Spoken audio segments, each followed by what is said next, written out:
Greetings everyone. Welcome to CEC History Lectures. As I discussed in previous lecture about the public archaeology and conservation of heritage.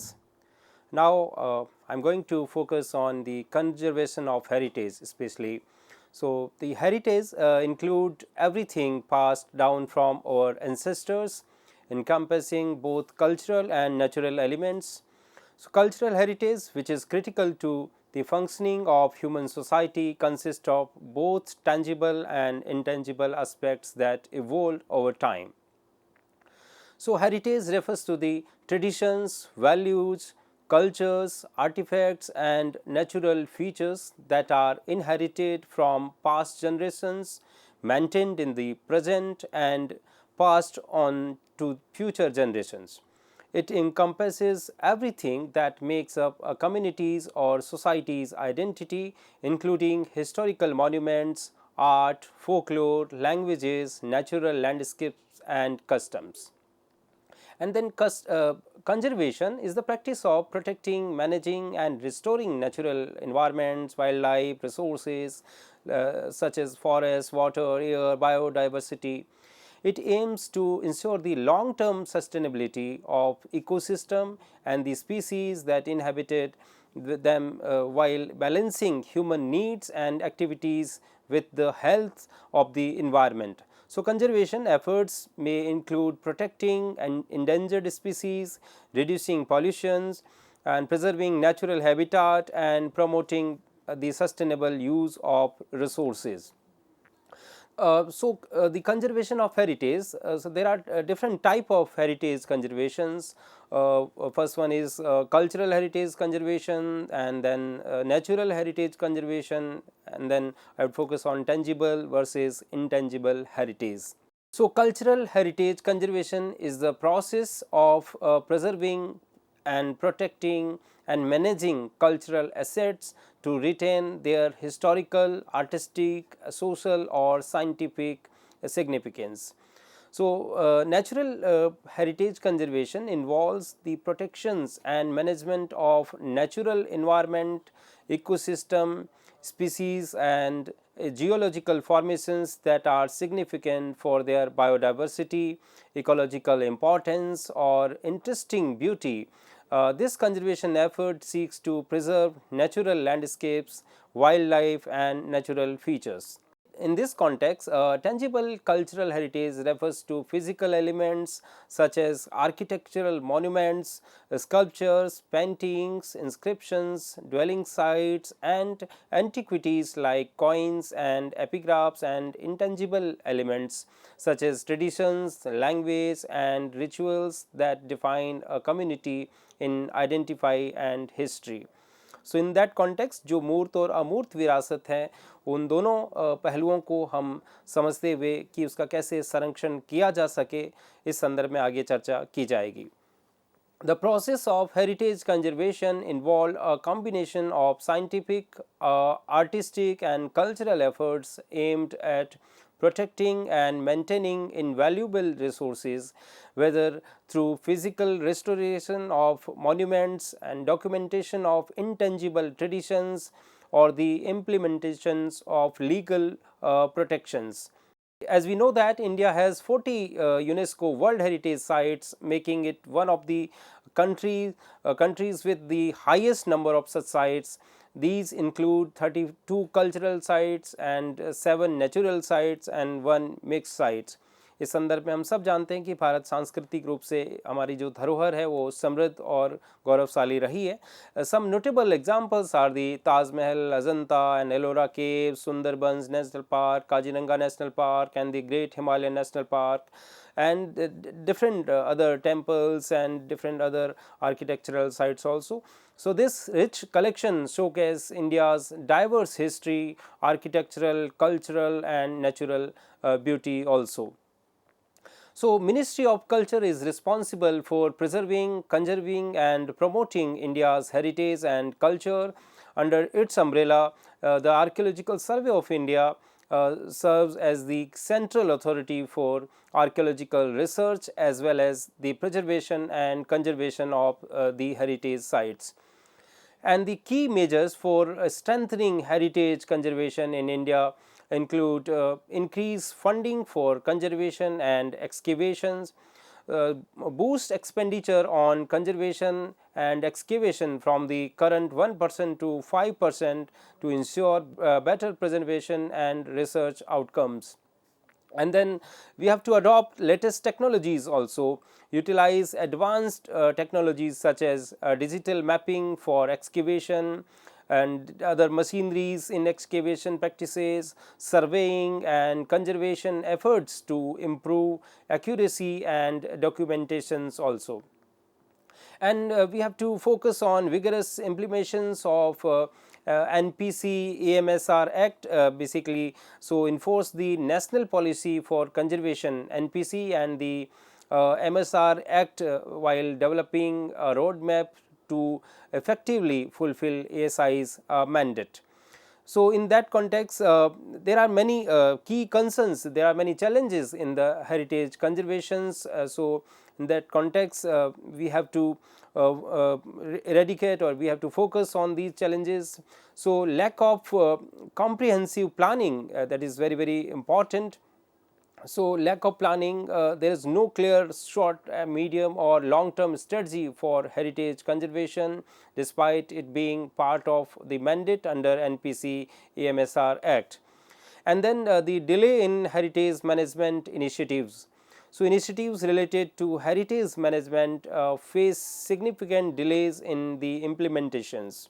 सो उसमें कई बार हम जानते हैं कि कैसे जो धरोहर से रिलेटेड जो कानून है या उनका जो कार्यान्वयन है वो कई बार देरी होती है, और इस देरी की वजह से भी हमें इन समस्याओं का सामना करना पड़ता है. And then financial constraints are very significant. While funding for ASI has increased since the Public Accounts Committee 2030 recommendations, the only 40% is directed toward conservation, with a mere 1% allocated to excavations. And then the limited use of technology. There is a lack of technology integration in the documentation, conservation, management and promotion of India's heritage. And then we have to focus on the different ways to safeguard national treasures. How can we preserve? So, the preservation of India's national treasure is primarily overseen by the Archaeological Survey of India, an agency entrusted with the responsibility of safeguarding, restoring and maintaining historically significant structures, ancient sites and relics that are integral to the nation's cultural and historical heritage. And then in that context, as we know that in our constitutions there are many provisions in DPAP, and so constitutional values are also important कि हम किस तरीके से हमारे इन धरोहर का संरक्षण कर सकें, इसलिए संविधान में भी कुछ ऐसे प्रावधान हैं. So, historical monuments in India are safeguarded under the directive principles of the constitutions. So, Article 49 of the Indian Constitution ensures the protection of the nation's built heritage. So, the states shall be obligated to preserve every monument, place or object of artistic or historical significance as declared by or under laws enacted by Parliament of national importance from damage, disfigurement, destruction, removal, disposal or export.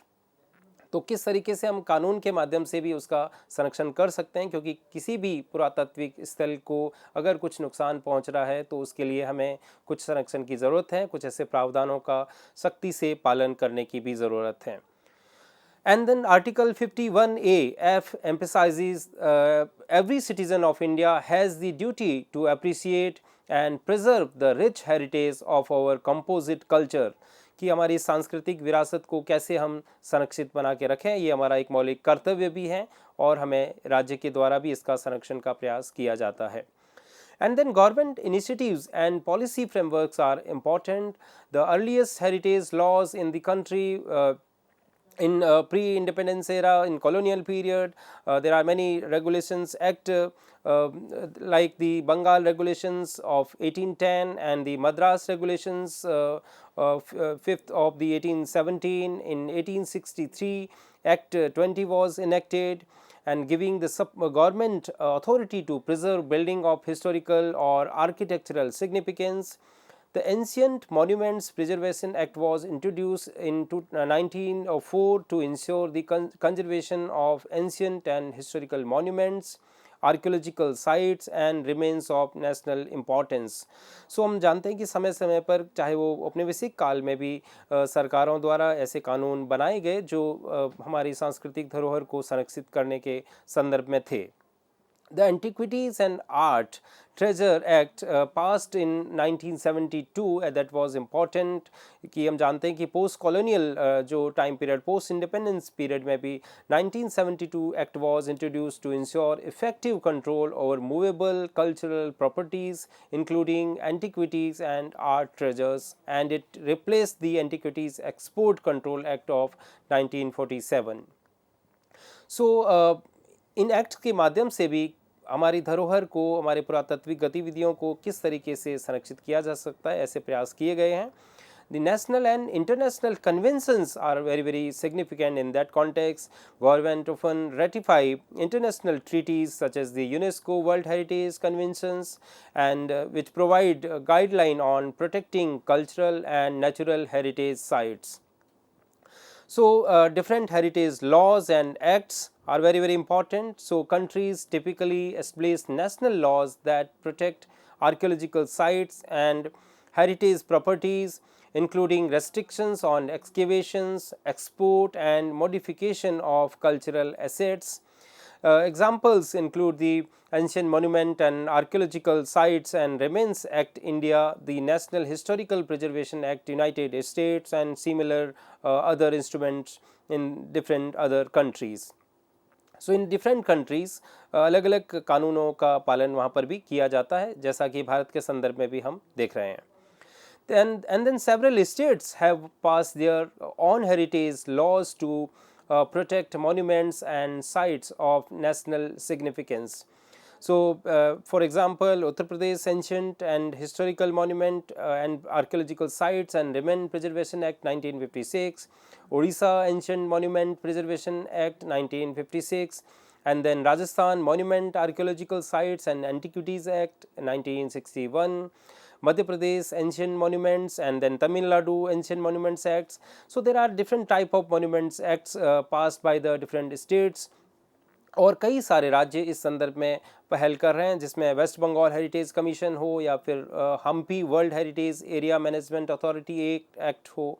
इस प्रकार के कानून और इस प्रकार के जो प्रावधानों के माध्यम से वहाँ की धरोहर को कैसे संरक्षित किया जा सके, इस प्रकार के प्रयास राज्य सरकारों द्वारा, केंद्र सरकारों द्वारा और वैश्विक स्तर पर भी ऐसे प्रयास किए गए हैं, और उसमें हमें आम जन की सहमति या उसका सहयोग भी अपने आप में महत्वपूर्ण होता है. Some key agencies and laws related to heritage protection in Delhi are very important.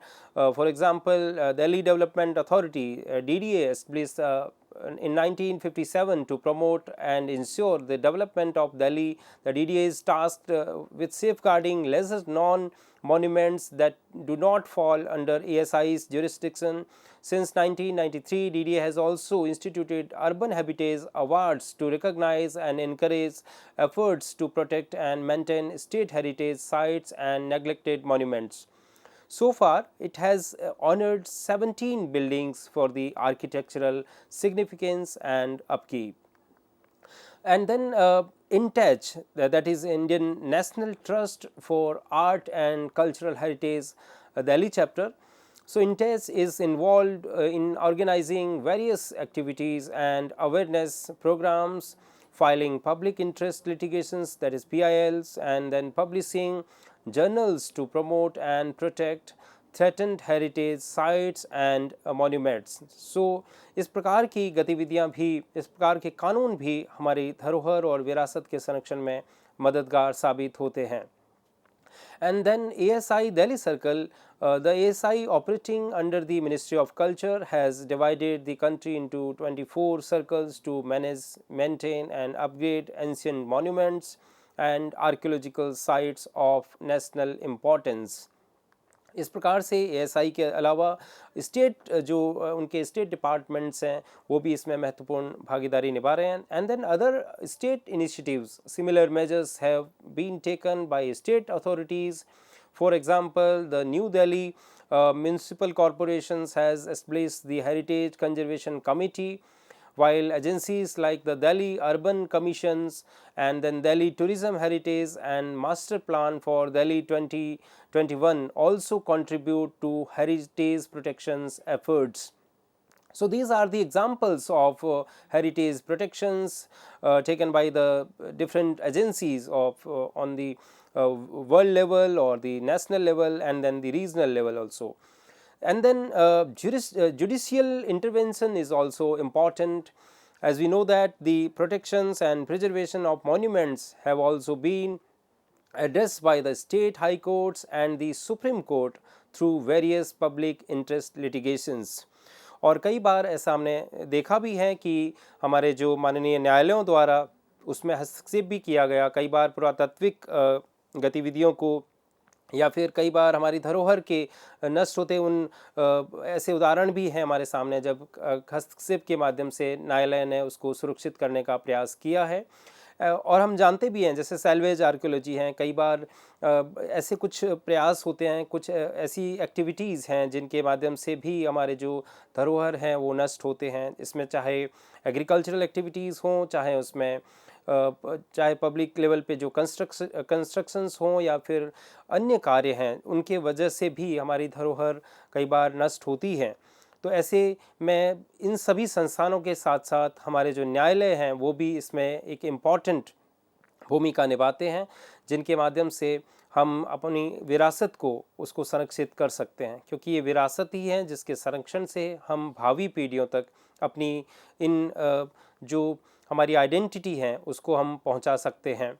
So there are different type of example in that context. For example, there are notable cases include the Taj Mahal trapezium case and Subhas Datta versus Union of India, and then S.N. Bhardwaj versus Archaeological Survey of India and other among others. So there are many different cases जिसके संदर्भ में हमने देखा कि किस प्रकार से, चाहे वो ताजमहल का केस हो, इवन अयोध्या के उस केस को भी हम देख सकते हैं, चाहे हाल ही में कुछ ऐसे मंदिर को लेकर के या जो कुछ ऐसे विवाद भी हुए जहाँ पर भी माननीय न्यायालय ने उसमें कहा कि हमारी विरासत को किस तरीके से हम संरक्षित कर सकते हैं, उसको प्रिजर्वेशन कैसे किया जा सकता है, उसका कंजर्वेशन कैसे किया जा सकता है, उसमें पब्लिक को इंगेज कैसे किया जा सकता है, या फिर उसको नष्ट होने से हमें बचाने के लिए क्या प्रयास करने होंगे.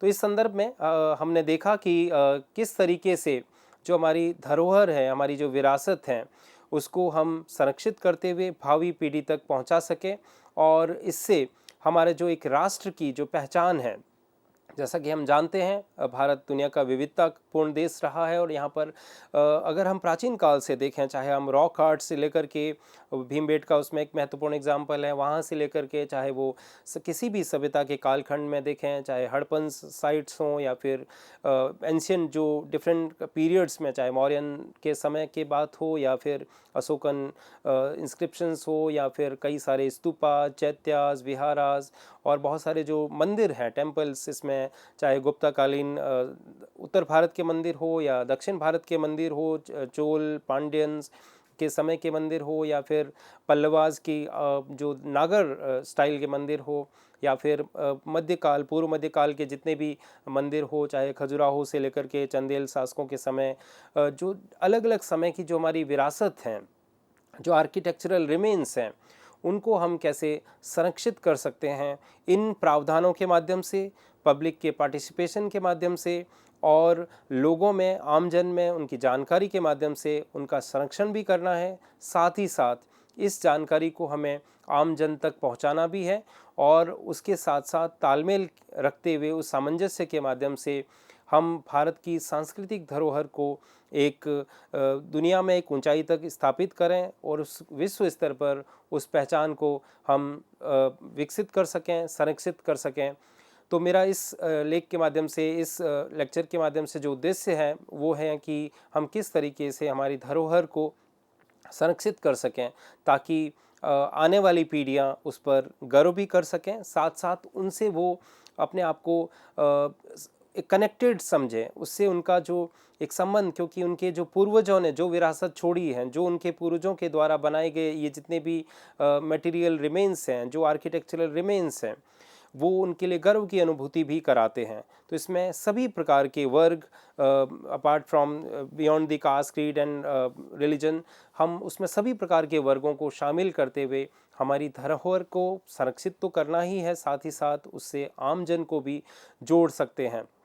तो इस माध्यम से हम कह सकते हैं कि जो ये धरोहर है इसका संरक्षण महत्वपूर्ण है, साथ ही साथ इसमें पब्लिक पार्टिसिपेशन अपने आप में एक महत्वपूर्ण पहलू है, क्योंकि जब आम जन की भागीदारी से ही, या जैसा कि मैंने बताया विभिन्न संस्थाओं, विभिन्न एनजीओज़ या सरकारी प्रयासों के माध्यम से, एकेडमिया के साथ साथ आम जन का सहयोग लेते हुए हम हमारी विरासत को, हमारे जो पब्लिक आर्कियोलॉजी है उस समझ को विकसित कर सकें। जैसा कि विश्व के अलग अलग देशों में, चाहे वो यूएसए की बात हो, चाहे वो ब्रिटेन की बात हो, या यूरोपियन कॉन्टेक्स्ट में, जैसा कि जो 18-19 सेंचुरी से जो समझ विकसित हुई, उस समझ को हम भारतीय संदर्भ में भी अपनाएं, और आगे चल कर के हमारी एक मिली-जुली जो सांस्कृतिक विरासत है, इस विरासत के जो मुख्य पहलू हैं, चाहे वो मूर्त या अमूर्त तरीके से हमारे जो विरासत में रहे हैं, उनको सबको आगे चल कर के उसको हम संरक्षित करें, उसको हम नष्ट होने से बचाएं, उसे हमें आम जन में ऐसी सूचना उसके माध्यम से लोगों तक ये बात अच्छे तरीके से उसमें उनकी समझ में आए कि हमारे लिए विरासत कितनी महत्वपूर्ण है।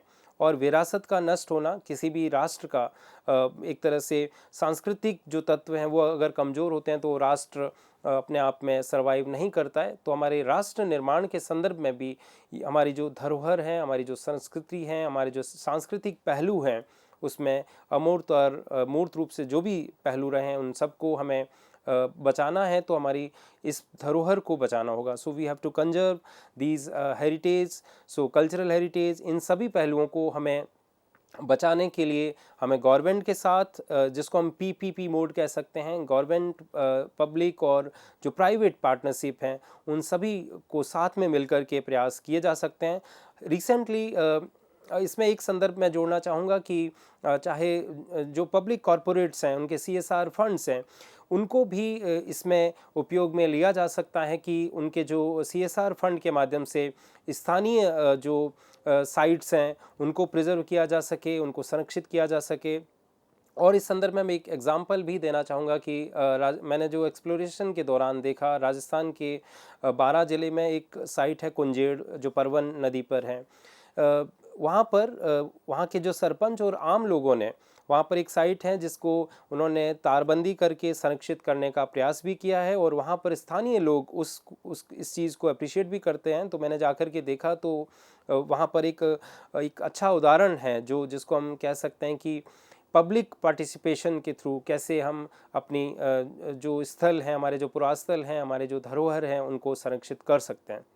लेकिन दूसरी तरफ कुछ ऐसे खतरे भी हैं जिसमें हमने देखा कि कई सारे स्थानीय पुरास्थल जो है नष्ट हो गए, और उसमें कई बार लोगों को उसकी जानकारी नहीं होती है।